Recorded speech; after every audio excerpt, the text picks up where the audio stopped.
Winds at 9. Now, your local on the 8s. A wind advisory and a winter weather advisory have been issued for our area by the National Weather Service. This is February 25th. Blizzard blasting New England. We're getting a little bit of snow down here in Lancaster, PA. Forecasted to get 3 to 6 inches. Our local Doppler radar.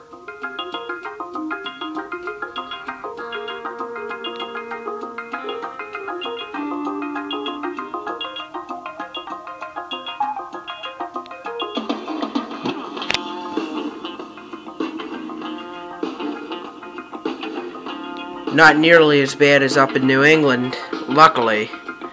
This would have been our 4th storm, major storm this year. Periods of snow and windy. Low 25.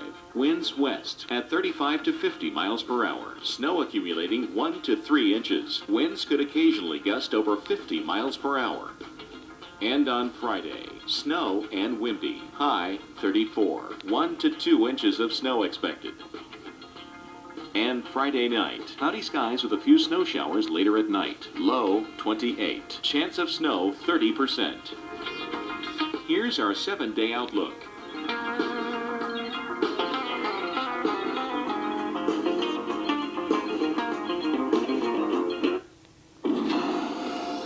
All right, planner time. Weekly planner starts out with a month.